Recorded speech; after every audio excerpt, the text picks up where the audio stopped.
The Word of God is alive and powerful, sharper than any two-edged sword, piercing even to the dividing asunder of the soul and the spirit and of the joints and the marrow, and is a critic of the thoughts and intents of the heart. All Scripture is God-breathed and is profitable for doctrine, for reproof, for correction, for instruction in righteousness, that the man of God might be mature, thoroughly furnished unto all good works. The entrance of thy words giveth light, it giveth understanding to the simple. Every word of God is pure. He is a shield unto them that put their trust in him. Christ died for our sins according to the Scriptures, and that he was buried, and that he rose again the third day according to the Scriptures, that whosoever believeth in him should not perish, but have eternal life. For God so loved the world that he gave his only begotten Son, that whosoever believeth in him should not perish, but have everlasting life. For God sent not his Son into the world to condemn the world, but that the world through him might be saved. He that believeth on him is not condemned, but he that believeth not is condemned already, because he hath not believed in the name of the only begotten Son of God. He that believeth on the Son hath everlasting life, and he that believeth not the Son shall not see life, but the wrath of God abideth on him. In preparation for our study, niyanusab kita sa atong Tuesday edition, I welcome everyone from Australia, from Canada, from LA, and from anywhere. So let us start our Bible study. Magasugod ta. This is a bilingual Bible study. So we start with a silent prayer. This opportunity gives you, as a believer, the time you can ensure you are in fellowship for the teaching of the Word of God. So let us remember the very important principle in 1 John 1:9. If we confess our sins, he, God, is faithful and just to forgive us our sins and to cleanse us from all unrighteousness. Now, this gives you, as a believer, a tremendous problem-solving device. You can use it before the teaching of the Word of God to guarantee that not only are you in fellowship with the Lord, but also to guarantee that you can understand by means of the Holy Spirit the teaching of the Word of God that we are about to face. Therefore, let us pray.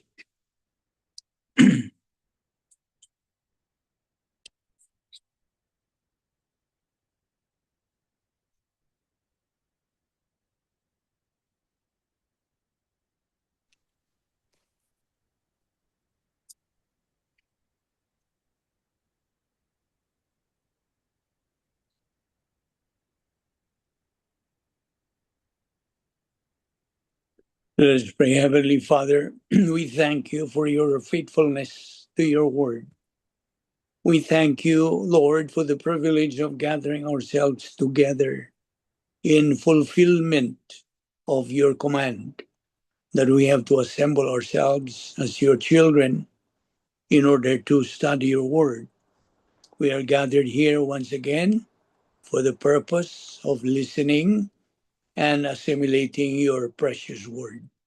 We now pray that God, the Holy Spirit, will enlighten us on the subject we are going to take up today. We pray that you give us the necessary concentration and focus to your word with an open mind. All this we ask in Christ's name. Amen.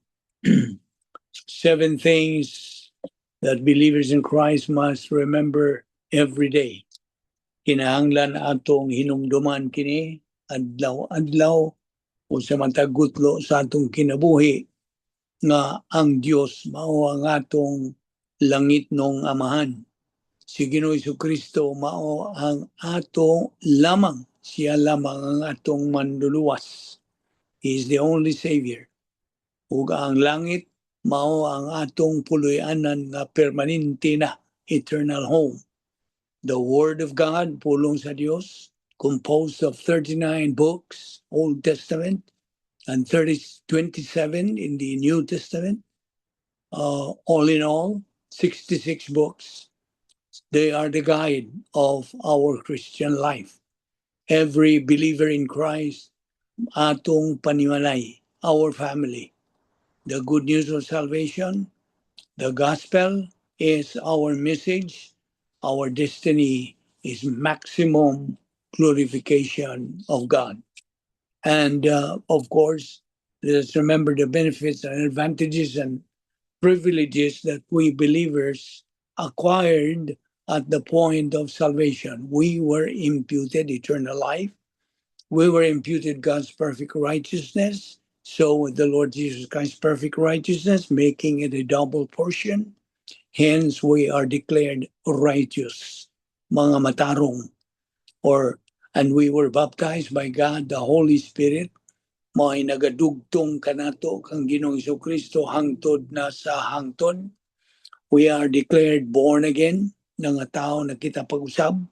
We are called believers in Christ, mga magtotoo ni Ginoong Jesucristo. Itawag kita mga evangelical, biblical, doctrinal Christians, non-denominational believers. Ang atong mga ngan makita na o mabasa na diha sa Lamb's Book of Eternal Life, kinidili na mapapas, hangtod, Revelation 20:15. Anyone whose name are not found written in the book was thrown into the lake of fire. Matud pa kana sa Revelation 20:15. Kita mga lungsurano na sa langit. We are citizens of heaven. Filipos 3:20. Ang langit mauna ang atong eternal home. Hebrews 12:22. God is now our heavenly Father. We became children of God, according to John 1:12. But as many as received him, to them gave he power to become the sons of God, even to them that believe on his name.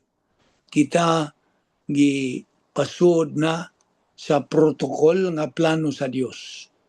We are now justified, no longer condemned, no longer judged. Kita nahimo na nga simbahan. Matud pa sa Grigong pulong, ecclesia, nga nagkanayon sa English, the called out ones. Ingon nga simbahan, we belong to the mystical body of Christ here on earth. When once na kining maong mystical body becomes complete, God is going to rapture it, iyang iharpadso in the twinkling of an eye. Matubal ka na sa 1 Corinto 15:52. Kita gisilyuhan na sa gitimbrihan na sa Espiritu Santo. Kita gitawag na og mga santo. We are forgiven and cleansed of the unpardonable sin. Now, to start with, atong unahon, to address to our friends and believers. Okay, there are 5 facts of life. Ato kining lambason sa atong panumduman. Nakitang tanan mga makasasala. We are all sinners. We will all die. We will all be judged. Pagkahukman kita. We cannot save ourselves. Dili kita makaluwas sa atong kaugalingon. Our only hope is the Lord Jesus Christ. Siya lamang ang bugtong manluluwas. Now, first of all, we are living in the end times. The signs are all around us. And the Lord Jesus Christ is coming back to take us believers home during the rapture. Now, we are not obligated to believe this message, but myself, I am obligated to tell you that Jesus is coming back. Okay? Revelation 22:12 nagkanayon. And behold, I come quickly, and my reward is with me, to give every man according as his work shall be. Paminaw, the rapture is real. Tinuod ug matuod ang pagsakgaw. And the time to be ready, dili ugma, kundili karon. Now is the time to get ready. Do not wait until it is too late, my friend. Si Ginoong Jesucristo, mao lamang ang bugtong dalan ngadto sa kaluwasan. John 14:6, matud pa niya, I am the way, the truth, and the life. No one comes to the Father except by me. So believe in Him today and be ready to meet Him in the air. Kay adto kita mo sugat niya didto sa kapanganuran. Okay? In the air. Now, unsa man nato pagkaluwas? Kaninyong bago pa nga appeal din atong Zoom Bible study. Unsa man nato pagkaluwas? How to get saved? Well, first of all, you must admit you are a sinner and need a Savior. Kinahanglan ikaw mo angkon nga ikaw makasasala o nanginahanglan o usa ka manluluwas. Roma 3:23, all have sinned and come short of the glory of God. Ikaduha, tumuo ka kang Ginoong Hesus nga siya namatay tungod sa atong mga sala, siya gilubong o misaka, he rose again. 1 Corinthians 15:1-4. Si Ginoong Jesucristo lamang ang dalan ngadto sa kinabuhing wala nay katapusan. So turn to Him right now before it's too late. Okay? I am calling on you, my friend, unbeliever. Believe on the Lord Jesus Christ, and thou shalt be saved. Matud pa ka na sa mga buhat, Kapitulo 16, versikulo 31. Now, bahin o kaluwasan. Kinahanglan natong hisgutan kini. Kay daghan pa sa atong mga kaigsuonan, ingnon ta mga higala, wala pagyuy alamag, wala sila makatugkad unsay buti pasabot sa pulong nga kaluwasan. What salvation really means. Now, salvation, listen, salvation is not built on religion. It is not built on traditions or sacraments or good works. Wala. It is rooted completely in the finished work sa nahuman nga buhat ni Ginoong Jesucristo dito sa cross. Sa iyang pagkamatay dito sa cross, sa paglubong niya, o sa iyang gamhanan kayo nga kanang pagkabanhaw, powerful resurrection.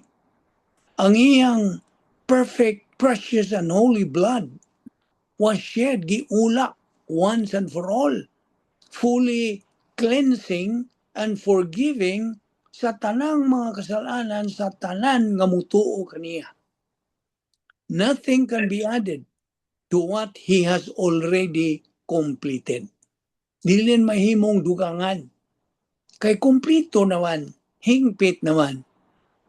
So, ang pagsakgaw, dili ni alang ni adtong who trust in themselves. Dili. But for those who place their faith alone in Christ alone, sa iyang nahuman nga buhat didto sa cross. Igo na kadto. It's enough, sufficient, and complete. So by grace, pinagi sa pagtuo, we are saved from hell and given eternal life in heaven.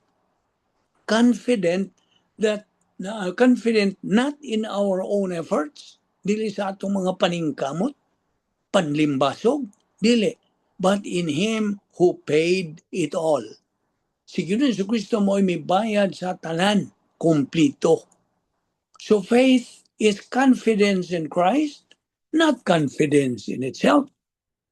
Now, ang mga dili magtotoo, karon ako kining I'm addressing this to you, my friend and believer, nga kung dili mausab ang imong huna-huna, if you do not repent, okay, dili ka mausab sa imong huna-huna. Kay mao man ibot pa sa yun sa repent, metanoeo, to change our mind. Kung dili ka mausab, wa kay laing padulngan o destino o sangkuan kundili mao ang linaw sa kalayo. Dili ako ang naghimo niini. Dili mahimong himuan nato ni. Okay? Gikan gyud sa pulong sa Dios. Kung nagatuo ka sa pulong sa Dios. Now, okay. Sa ato pa mo kini ang imong destino o padulngan sangkuan nimo kung dili ka mausab sa imong nauna. You do not repent, nga unta gihatag ka na sa Dios. Iya kining tagana alang kanimo nga way bayad. You see? Gasa. Nga imo lang dawaton kining maong kaluwasan nga iyang gitanyag diha kanimo pinaagi sa iyang bugtong anak nga namatay dito sa cross. Now, hell is the most common kanang description sa linaw sa kalayo. Now, kung bahin og niya ng linaw sa kalayo or hell is not a party. Dili ni kay kanang magatigom ta, magdiya ka. No, it's not a party. There is no music, no friends, no escape. Apan si Ginoo si Kristo nagaluwas. He saves. Kung sa magisulti sa Roma 6:23, for the wages of sin is death. Ang bayad sa mao ang kamatayon. But the gift of God is eternal life through Jesus Christ our Lord. Busa, gidasig ka, giawhag ka, gidapit ka, call on Jesus today while there is still time. Kung bahay ni Ginoong Jesucristo, miyani siya to become what? Our Savior. To be our Savior, to be our sacrifice, our substitute, our surety, our head, our friend, our Lord, our life, our all. Alang sa tanan. Kay siya man yun ang tinubdan sa tanan. Now, okay, let's talk more about the gospel. Ang maayong balita sa kaluwasan. Diha sa Juan 15:18, kanayon gini sa in English. If the world hate me, ye know that it hated me before it hated you. Okay. Now, si Ginoong Jesucristo din speaks these words as he prepares his disciples for life after his departure. Waiting them for following him will bring opposition, not applause. Ang world din isgutan, represents a system that rejects God's truth, and Christ makes it clear. The hatred is not really his people, it's toward him first. Siya ang punteriya. John 7:7. Now, this aligns with 2 Timothy 3:12. 2 Timothy 3:12. All that will live godly in Christ Jesus shall suffer persecution. Uy, pagalutuson. And in 1 John 3:13, marvel not if the world hate you. Now, ang pattern ini is consistent. Truth exposes darkness. Di ba? Nagapakita kinis kangit-ngit. And darkness resists it. John 3:19-20. Salikway nila si Jesucristo. So those who bear His name should not expect a different response. Now personally, kining maong bersikulo checks my expectations and my motives. If I'm living in a way that never offends the world, I have to ask if I'm truly walking in alignment with Christ. This is not about being harsh or seeking conflict. It's about being faithful even when it costs something, when rejection or criticism comes. I'm reminded it's not personal, it's confirmation that I am identified with Him. Yes, as a believer. Now, akong itabok diyan mo, as a believer, that confirms that you are identified with Christ. Don't you know that the meaning of baptism is identification? Niyatong ikaw gibautismuhan sa Espiritu Santo, ikaw giila nga giila ng ngadto sa Dios. You've been identified with God. Now, when it comes to salvation, again, salvation ang atong tutok, gitutukan din eh. In salvation, the three members of the Godhead, God the Father, God the Son, God the Holy Spirit, they played their respective roles. Silang tulo, diha sila'y papel nga ilang gidala. Okay? They have their respective roles. God the Father is the planner. Siya ang nagplano sa the plan of salvation. Siya nagplano nining tanan. God the Son, mao'y mituman sa maong plano sa kaluwasan.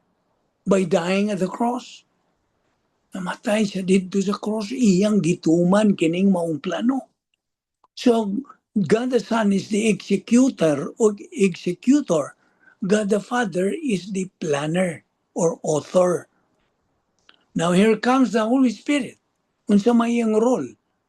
He is the revealer of salvation, of this plan. Siya ay magabutyag, magapasundayag, mo ay magayagyag, mo ay mupahayag. Okay? To make it clear, to reveal the salvation. Siya ra ang makapaklaro, makapahimong tataw o tinaw nga na kanimo nga dili magtotoo. Kanino nga mga dili magtotoo. Mao kana ang iyang papel nga iya kang pasabton og klaro. Sabot? So muna, the plan of salvation is provided by God to you as a gift. Gasa na. Way bayad. Gasa ni way bayad. Ephesians 2:8 and 9, we have been saved by grace through faith. Okay? O, okay. Karon kung panahon na, many people are in an apostate false religion that has a false gospel message.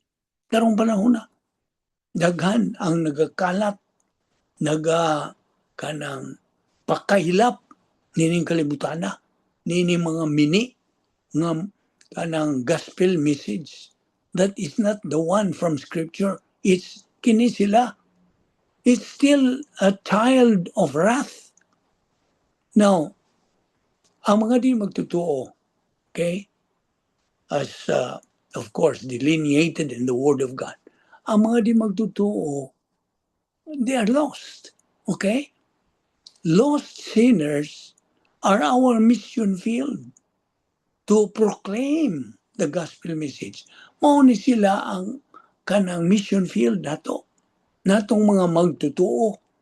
Kay doon na tayo katungdanan, utangan ta, niining mayang balita sa kalusan. ngadto kanila. So we have to proclaim the gospel message to them. And we have to love them enough to tell them the gospel message. But tell them the bad news also. Pasabton sila nga na ay bad news. Nga sila sa ilang sinful condition and nothing they can do to save themselves. Wa sila mahimo sa pagluwas ng kaugalingon. Okay? Now everyone born in this world ubos kini sa tunglo of sin. Tungod sa gibuhat nila ni Adan ug ni Eva. Nga kanhi og Isya karon Adan ug si Eva na sila.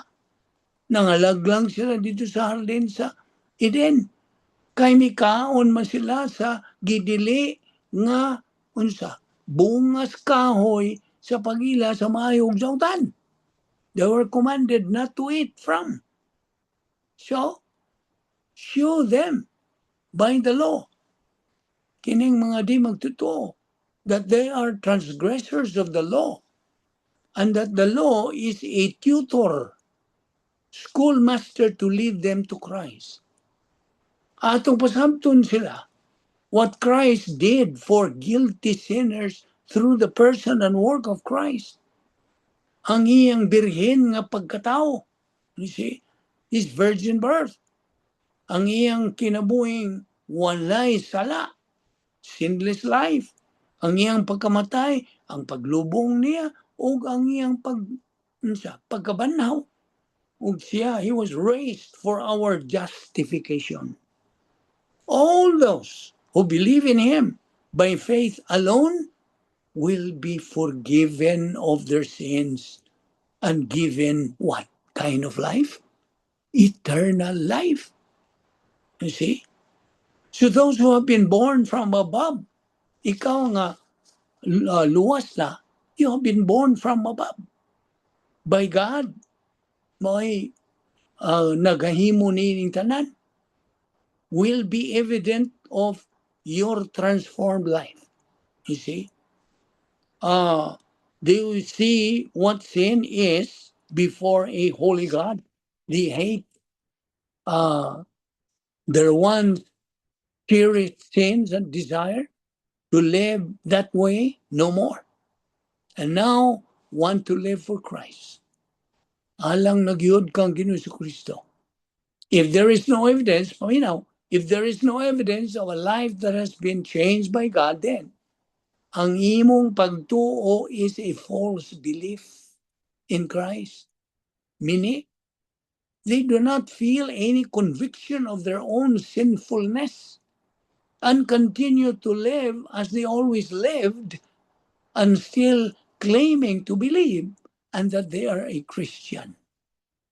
Now, God does not leave us in the same way He found us. He changes our nature. Iyang sabon, ang atong kinaiya, regenerates us by the Holy Spirit.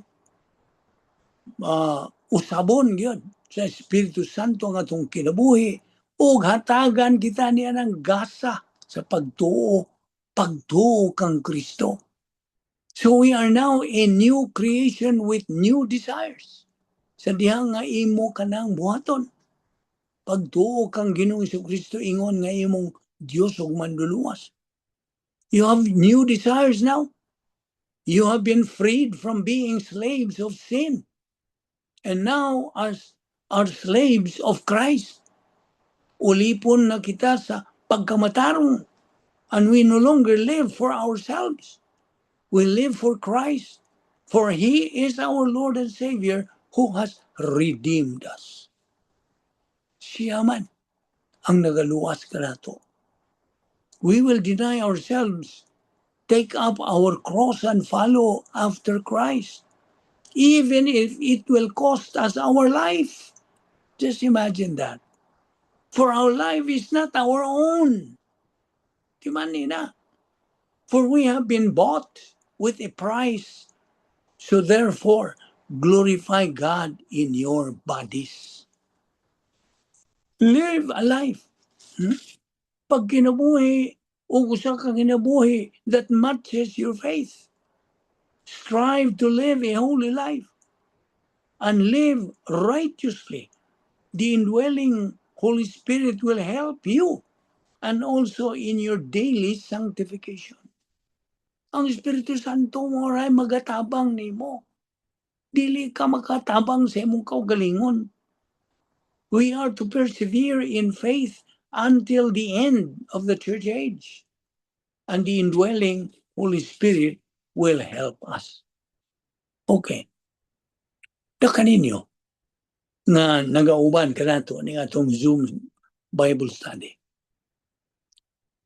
Tingali na kay mga ambisyon, mga kanang tumong sa kinabuhi. You want success. Okay. Now success. What do you mean by success? You see, the world defines it by money, fame, and power. Di ba? But God measures it very differently. You can have everything this world offers, you still stand empty before eternity. Kasi Ginoong Jesucristo nagkanayon. He plainly said, "For what shall it profit a man if he gains the whole world but suffer the loss of his own soul?" Matthew 16:26. So the question cuts deep because it expresses the truth. This world's success cannot save you. Cannot. Money fades. Fame is forgotten. Power slips away. But your soul, that is eternal. Hangtod na sa kahangturan. Ang real success is not about building a name here. It's about being known by God. Okay? You follow me very well about this. It's about truth, not illusion. It's about eternity, not temporary gain. It's about where you will stand when this life is over. The world celebrates accumulation, upon ang langit values redemption.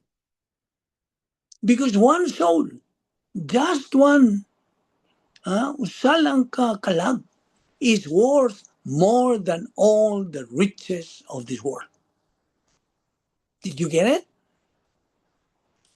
And that includes your soul. Mona, here is the truth that matters most. Unsa man gyud? What really matters most? It is, listen, it is your relationship with the God of this universe through the Lord Jesus Christ. Because to have that relationship is to believe in Christ. Acts 16. That is what matters most. And that is the real success. Now, okay. Niya usay gituuan sa, well, of course, religion believes in this. Okay? Particularly on the Roman Catholics. Now, I am not attacking them, of course. I have so many friends in the Roman Catholic where I used to be in the past. I love them. That's why I care for them. I tell them the truth. Okay. So they won't go to hell. Mauna, gugma ka na. That is compassionate love. Okay? Atong ihatag nila. Okay. Paminaw.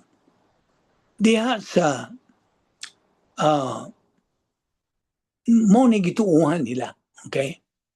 Si Ginoong Jesucristo, misulti ngadto ni Pedro.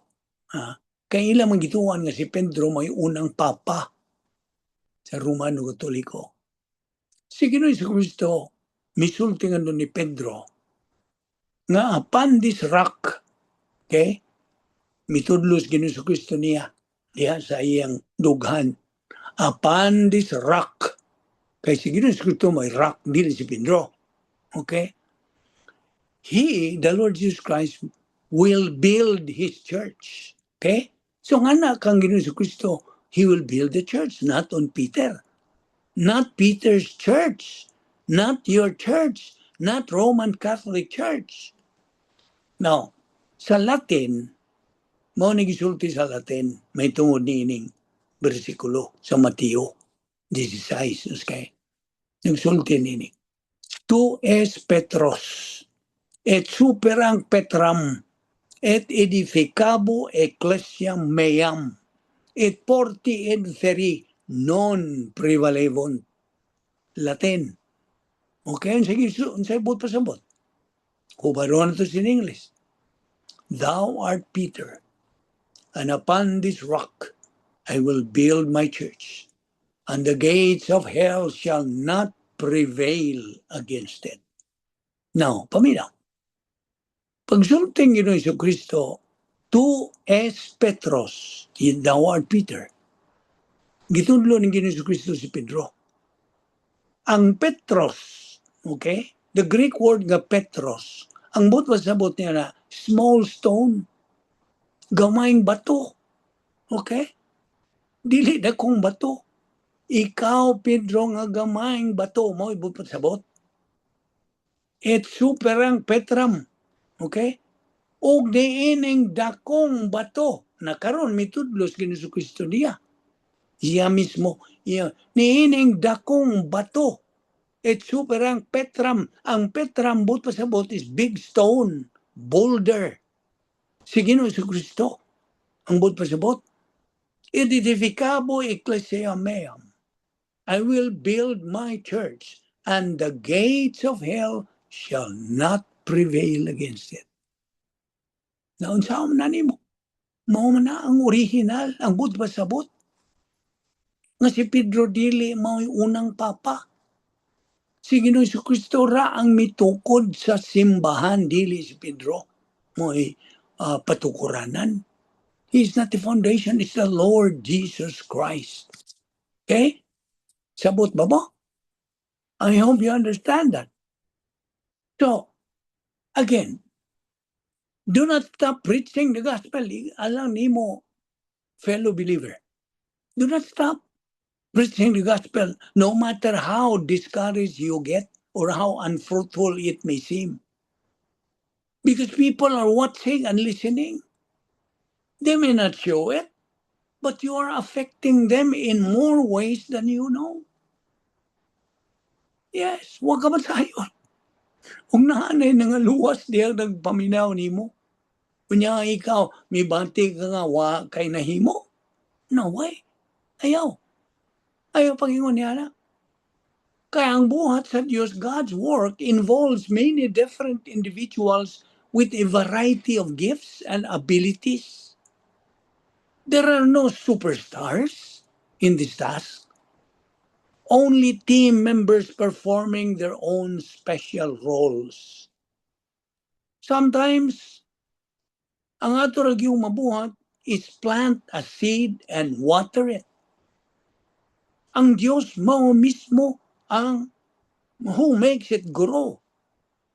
And how beautiful are the feet of those who bring the good news of the gospel of peace. 1 Corinthians 3, 5-7, who then is Paul, and who is Apollos, but ministers by whom ye believed, even as the Lord gave to every man? I have planted, Apollos watered. I have planted, Apollos watered, but God gave the increase. So, then, neither is he that planteth anything, neither he that watereth, but God giveth the increase. Romans 10, 15-17. And how shall they preach except they be sent? As it is written, how beautiful are the feet of them that preach the gospel of peace and bring glad tidings of good things. But they have not all obeyed the gospel. For Isaiah saith, Lord, who hath believed our report? So then faith cometh by hearing. Romans 10:17. Faith coming by hearing, and hearing by the word of God. So learn Scripture. Believe the Scripture. Obey the Scripture. Obey our Lord Jesus Christ of Nazareth. Now, by the way, okay, karong adlaw, maghisgot ta sa kasakit ng agian ni Ginoong Jesucristo. The passion of our Lord. Okay? The night before, paminaw, the night before our Lord Jesus Christ's betrayal and arrest, so wapagyud siya dakpa sa mga kasundawan ng Romanhon. He spoke to his disciples in the upper room. Okay? Paminaw. He told them to support and love one another. Paghigugmaay mo, as he will be going somewhere. Where he is going, they do not know. So, his disciples were beginning to wonder. Where will you go, Master? Where, okay, tubag si Kristo, where I'm going, you will not know. Now, mingon si Kristo, dito sa Last Supper, one of you will betray me. So, isip pangutan ay silang kaugalingon. Who, Master? Who? Kinsaman? The one, mingon si Kristo, the one who will dip bread into the bowl with me. Nanas Marcos 14:20. It is the one to whom I shall give this piece of bread when I have dipped it in the dish. John 13:26. Si Ginoong Kristo, may sulti nga to ni Judas to act quickly what he has to do. Daliya. Christ told Judas, Iingnan gyud Judas. Better for you, Judas, to have never been born. Matthew 26:24. Our Lord went to the Garden of Gethsemane, humanini, to pray. Okay? So, iyang gihangyo kinisiya si Pedro, si Santiago, o si Juan, Peter, James, and John, to stay and keep watch with him while he prayed. So, atong Ginoong Kristo prayed to his Heavenly Father. Miyampo siya, o iyang gikuptan ang kupa, okay? Samtang siya nagampo, katulo niya ampua nga amahan. If it is possible, let this cup pass from me. Kung mahimon ta ipalabay kining maong kupa gikan kanako. Apan dili ang akong kabubuton ang matuman kundi ang imuha. Not my will but thine be done. Mao na gisulti ng Hesus Kristo. Iyang giampo kadtos makatulo. 3 times our Lord prayed to his Heavenly Father. Apan samtang nagaampo si Hesus Kristo dito sa hardin sa Gethsemane, ang iyang tulo ka mga disiplong iyang gihangyo nga pabantayon, samtang gaampo siya, nangatuog man. They were sleeping. So our Lord said to them, you cannot watch with me 1 hour. Watch and pray that you may not enter into temptation. The spirit indeed is willing, but the flesh is weak. Nakanas Mateo 26:40-41. Maybe they needed a coffee break. Now, shortly, the soldiers that Judas Iscariot took with him in arresting our Lord arrived. Unsay gibuhat ni Judas? Judas kissed our Lord. Now, karon, ila nang gida, binaklid na nila sa Ginoong Kristo. Ila nang gidakop. O human si Judas mihawk sa atong Ginoong Kristo. Di mailan nga mao kadtoy ipakita nga sa mga sundalo nga mao ni inyong ipangita. Okay? So dito, girikisa si Ginoong Kristo. He was arrested. Gisugdan na nila bunal, hampak, sukmag, tanan nilang gibuhat. Beat him. O, wapa, paingon pa sila nga sa praetorium sa gobernador. O, husayon pa siya. Og tanan nga mga pag-usay, puros mga illegal. Wa matunong sa balaod. Ila pag itong gibuhat at night. You see? So mo kato ang nahitabo. Padung na sila dito.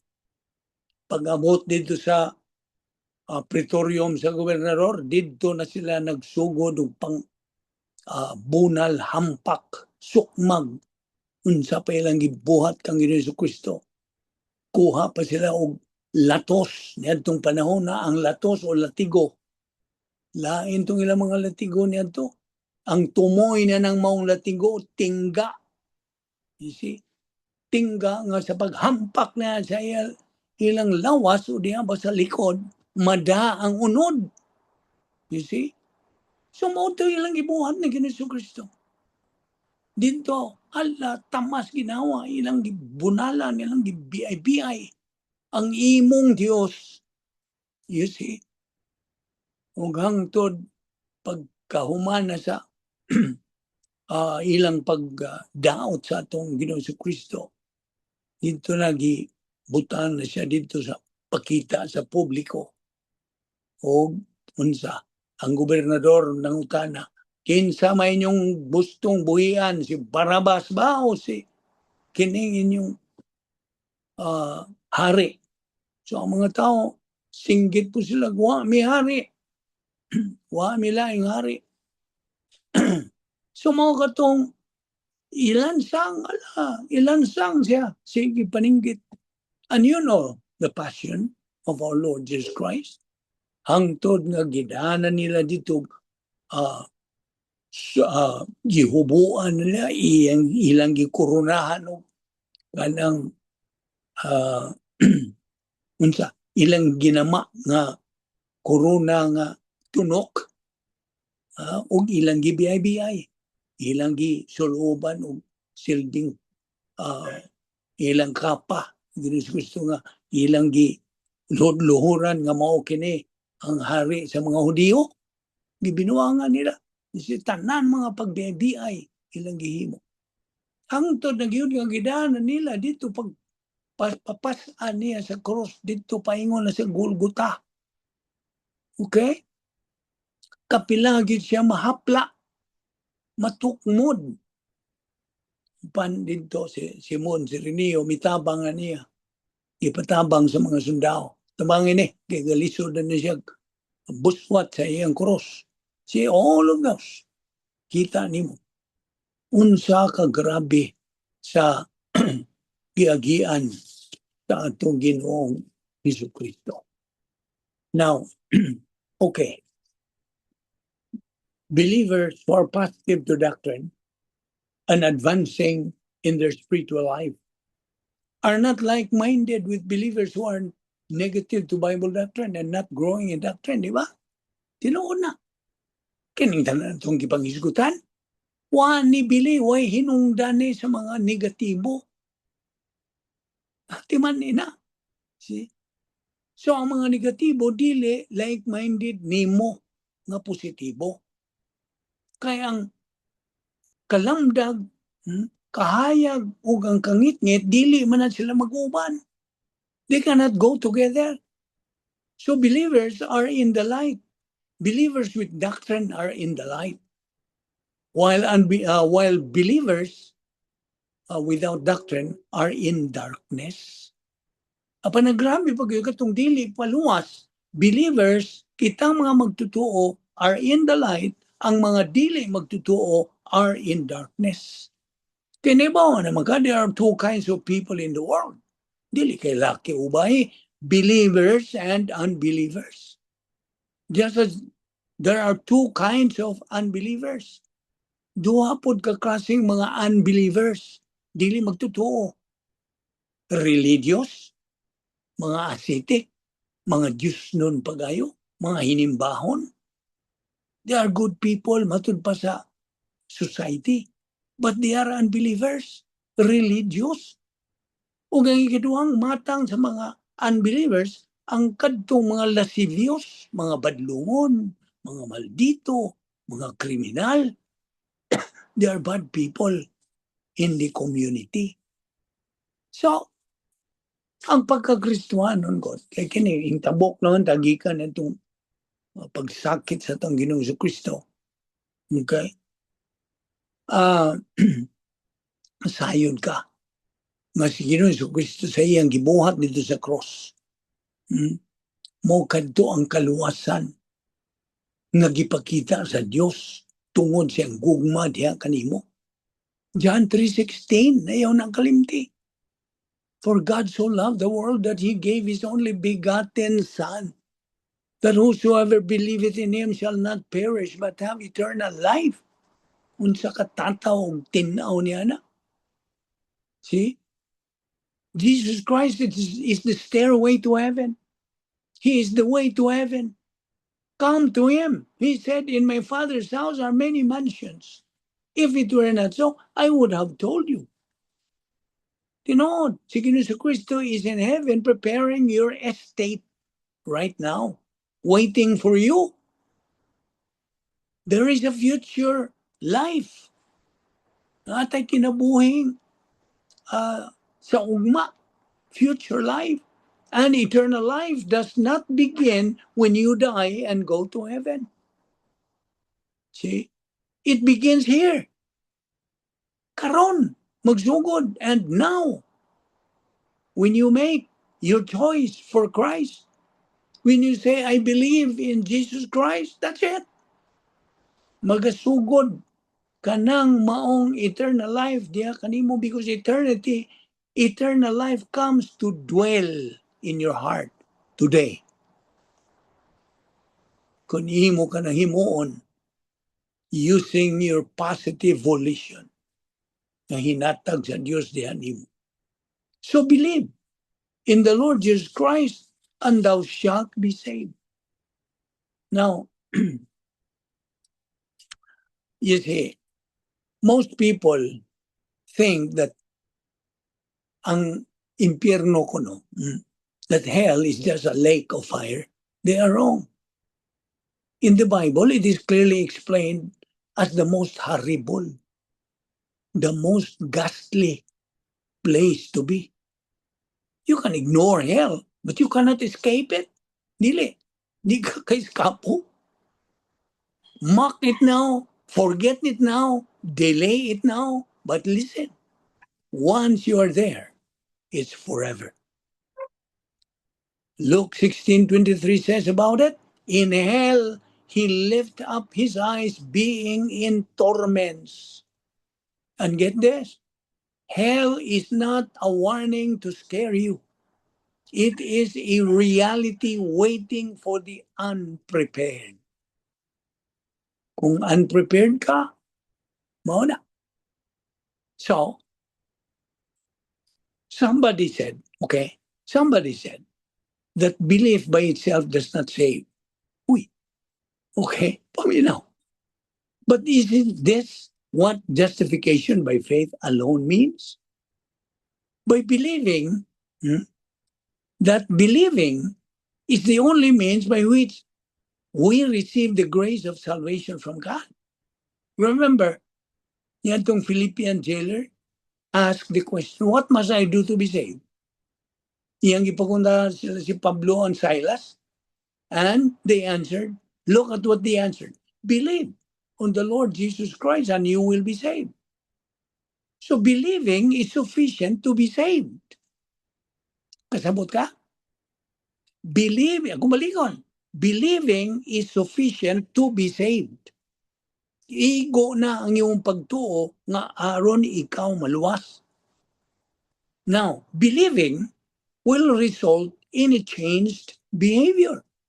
Mausap naman ang imong batasan, ang imong outlook, ang imong personality, mga usap na na.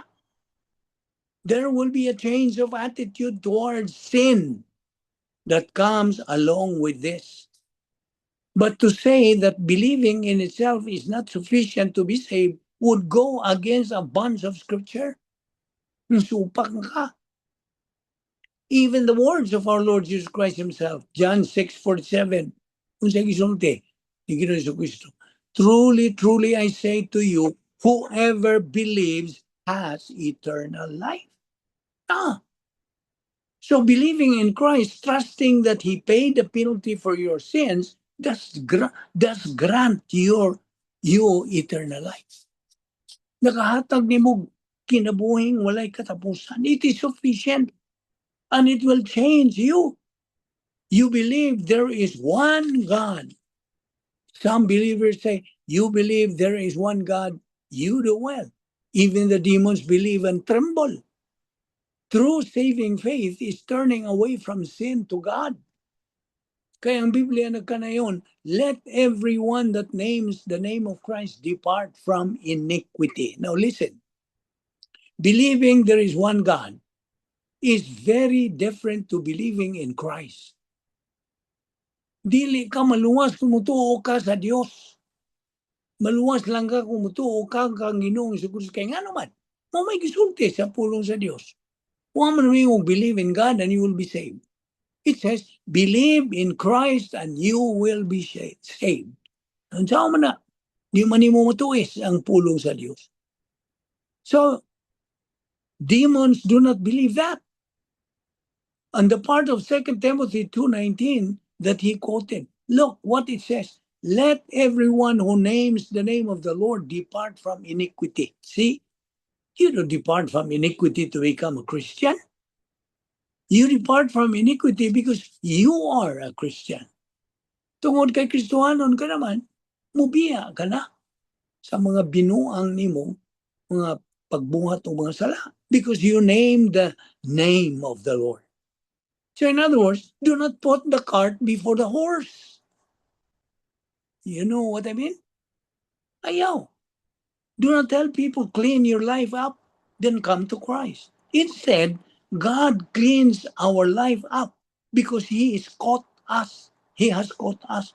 Just like you catch up a fish and then you clean the fish. God catches us through faith in Christ, and as a result, He cleans us. We got to be clear, friends, in how we articulate the gospel. Mao kini ang mayong balita sa kaluwasan. Nga kitang mga magtutukinahanglan, we are well versed on this. That's why we keep on repeating and repeating and repeating. Kay repetition is the best teacher. Hantod mo sink in yun. Masilsil yun. Diyan si mong alimpatakan, kining mga butanga, bahin sa mayong balita at sa kaluwasan. So kung balikon, Jesus Christ is the only stairway to heaven. He is the way to heaven. Come to Him if you want to go to heaven. You see? So muna, makita lamang mga magtutuo nga positibo, nagapadayon sa pagtubo sa pulong sa Diyos. Ang like-minded. See? Now, tingali, naiuban ninyo may lisod man yung pagkakristohanon. Paminaw. The Christian life is hard because it's hard to give up your own will. That's true. It's hard to give up your own dreams, your ambitions, and desires. Mao na isulti sa atong Ginoong Jesucristo diya sa Lucas 9:23. If any man will come after me, let him deny himself. That's the hard part, di ba? Mao na lisod nga bahin and take up his cross and follow me. So, ang pagsunod, following, is hard because we are sinful. Mga magdagko, mga kasasala. And even though we have been regenerate, isang turog luwas na ta, even though the Holy Spirit lives within us, even though we are new creatures, we are still incarcerated, non-redeemed human flesh. And it's a battle. Naman tayo old signature. OSN. Incarcerated yan nato. You see? So na ay gubat, matod pa ni Pablo, sa Roma City, we do what we don't want to do, we don't do what we ought to do. Oh, wretched man that I am, who will deliver me from the body of this death? Mo na isulting Pablo. Ikaw kasabot. Ano mang yung makabuhat man ko sa dili na ko buhaton.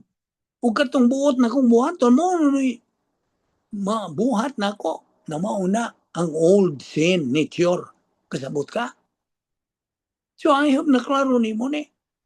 Paminaw, the whole of the Christian life is constantly this effort to deny oneself. Literally, si Juan nagkanayon, the words of Jesus were to hate yourself. Deny yourself. To literally determine not to do what your flesh wants to do. See? Lust of the flesh, pride of life, etc. Kaya ang kinabuhing Kristohanon is hard because of who we are. But on the other hand, the Christian life is easy because of who Christ is. The easy part is His part. Ang iyang bahay ni Ginoong Kristo. We don't have to maintain our salvation. Who says so? It's not in the Bible that you have to what? Maintain your salvation. We don't have to maintain the presence of the Holy Spirit. He grants us His Spirit permanently. Do you know that? The Holy Spirit indwells our body permanently. Di na siya mubiya. Of course, lain naman po ning doktrina kung bahin na sa fellowship, sa imong pakigambitay, o may binisayang fellowship. Sa diha nga ikaw magasala, then out you go. Sa bottom circle. No, you remember? The upper circle and the bottom circle? Ang bottom circle mo ni ang atong giatubang karon sa ikaduhang bahin sa plano sa Dios. See? So we don't have to come some kind of understanding of truth by pursuing truth on our own. He gives it to us in His Word. Ihatag na sa Dios nganhi kanato.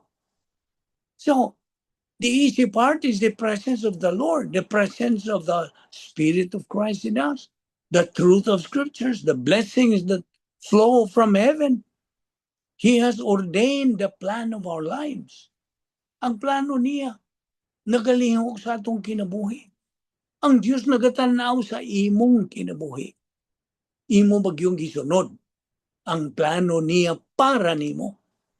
You see? The hard part is us, kita, denying ourselves, being willing to give our lives if we need to, and being obedient to follow Him. Now, okay. Ako malikon. Pinapagyuwa pa maklaro ninyo. What is salvation? Unsa man gyud ang kaluwasan? Well, at this moment, God commands all men to repent and believe. Nagkarong adlaw is the day of salvation.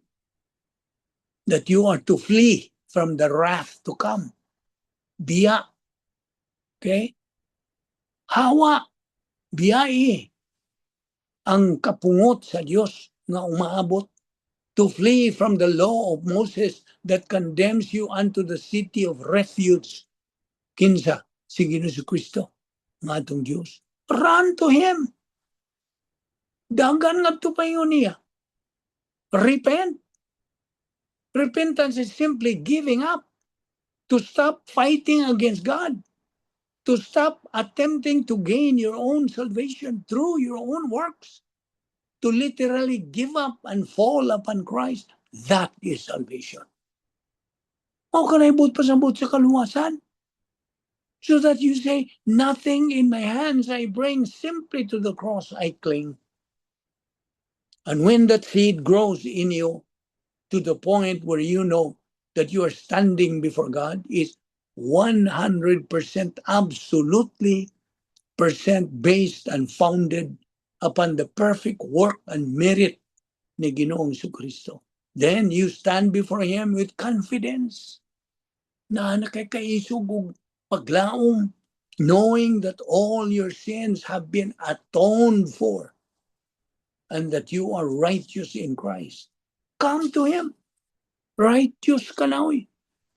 Dili imo ka ng righteousness. Iya sa Dios hingpit nga pagkamatarong iyang gisulob diha kanimo. Kita ang mga magtutuo, gisuloban niya ng hingpit nga pagkamatarong ni Ginoong Jesucristo o sa Dios. See? Kinahanglan ato kining hinumduman all the time. Kaya nga naman, mabito to akong ingon nimo nga maghisgot ang bahay mga problema. Mura mag-apiki na karon pero ato lang gihapon kining hisgutan problema sa kinabuhi. Of course, samtang ka ginawa ka pa diha, nagyo kay problema. Gusto? Kana nagpasabot nga ikaw buhi pa. First of all, ang mga problema dili kini malikayan while ni akitan dinhi ni ining kalibutan nga gidumala ni Satanas. See? O we cannot also solve these problems that we have without without learning the solution to those problems. So, kinahanglan natong masayran ang mga solusyon kung naa tayo mga suliran. Dili kay magpatara na lang ka, sige suliran, okay ra. No. Kaya ang mga suliran sa kinabuhi, dili kalikayan. It's inevitable while we are still alive. So if we have problems, then that means we are still alive. So, okay. Musod na tanini, may hitungod nining nga suliran. Solutions are best understood when problems are defined. Now, sa balaang kasulatan, kita ang mga magtutuo, gimanduan nga dili molikay. Not to avoid or to choose not to have problems. Meaning, denying problems, no? Mao na ang tugon sa pulong sa Dios. Ayaw likay. It is important to know the general concept of problems. Mao hinungdan nga kitang mga magtutuo are provided by God sa iyang unsa. Unsa may gi-provide sa Dios kung bahay ng mga suliran. Sabi? Kinsa nagsunod gyud ninyo. Kinsa mahinumdum ninyo. Unsa man gyud gisangkap sa Dios what God has provided for believers when it comes to problems. Come on. Wake up. Unsa may gisangkap sa Dios natong mga magtutuo kung bahay na o mga suliran. Huwag katubang. Come on. Unsa may gisangkap sa Dios natong mga magtutuo kung bahay na o mga suliran. PD, English, Lulovic. Ha? English. Okay. What has God provided us believers when it comes to problems? Rebound. Well, maybe that's one. Then But in problem problem solving solving. devices. There is a general term for that. Gracia. Well, Ten okay, problem there solving. you are. The 10 problem-solving devices. Who answered that? Who was the one who answered that? Alex. Oh, okay, Alex. Congratulations. Yes. God's 10 problem-solving devices is what God has provided us believers when it comes to problems. Oh, na. So, that makes us watay excuse, watay ikapangulipas. Kung binisayon pa nato na.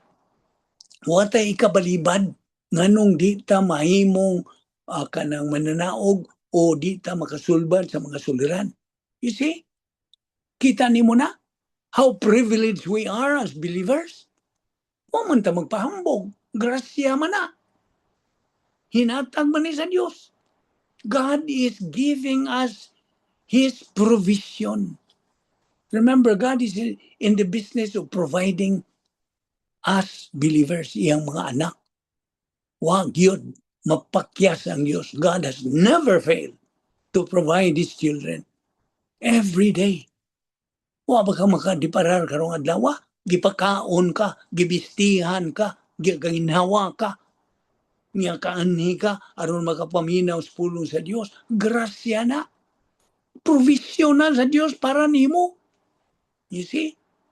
So mauna, God is providing us 10 problem-solving devices. Well, basically, there are two classifications of problems. Okay? Okay, guys, go taman ta karon kung problems. What are these two classifications of problems? We have categorical and functional. Okay? Unsa man yung categorical problems? Now, categorical problems are being spiritual. When we become carnal, that's a problem. Right? Gusto ba? Mudawat ba mo ana? Once Yep. we become carnal, it's a problem. Gusto? Yes, it's a problem. So mo na categorical problem. Now let's go to the second, functional problem. Kining functional problem of modus operandi. Ang ato na ng adlaw-adlaw nga unsa kalihukan, hingon nga mga magtotoo. Our failure to execute the protocol plan of God, functional problem na. Kung wag ka magatubo, wag ka magtuon sa pulong sa Dios, that is functional problem. See? Well, mura mag-iapastas panahon, we will continue this interesting subject to discuss this next week. And if you have some problems, of course, we are discussing this topic about problems. If you have some problems, then you can write that down. Isuwat na aron ato ka ng hisgutan usab. Okay? So, okay, din nilang unang kitang kutob. What is your idea about our bilingual nga Bible study? Ang sabi niya una-una. Beneficial o dili? Uy, musta man ninyo naron? Musta man yung una-una? What is your idea? What is your opinion about our format bilingual? Musta man yung una-una? Okay? Makasunod ra ko lo. It's fine. Ha? It's fine for me kay makasunod ra ko. Ambot Good. lang sa Ah, uban. How about the others? Magkasunod ba mo?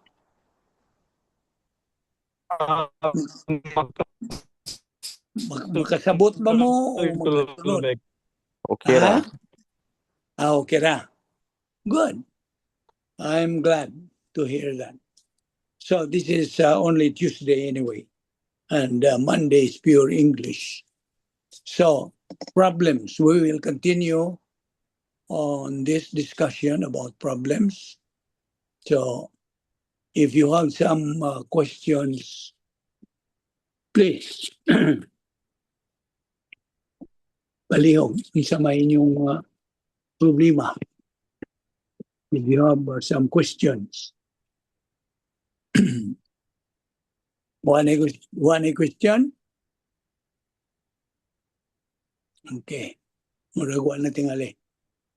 And you invite your friends if they're interested to avail of this grace provision. Okay. So Anna, let us close our eyes and bow our heads. Father, we thank you for that so great salvation we received from you. We thank you for sending to us your only begotten Son and for becoming our substitute in paying for our sins. And now, as your children, we pray that you will guide us in our Christian life, that we may be able to attain our spiritual goal, which is spiritual maturity, the capacity stage, thus glorifying you to the maximum.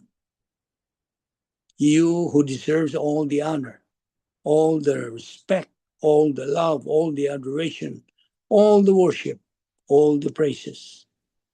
I pray that you will bring us all here next week so we can continue in this process of spiritual momentum. So we can execute your protocol plan for each one of us. We thank you for this grace provision, O Lord. Thank you for your faithfulness in providing everything that we need to solve our problems while we are in phase 2 of your plan. We thank you all this. In Jesus' name we pray. Amen. Salamat, Nong Bek. Okay. Thank you. Thank Thank you, you, bye. Lola. Thank you, bye. Bye. Thank you. Until next week.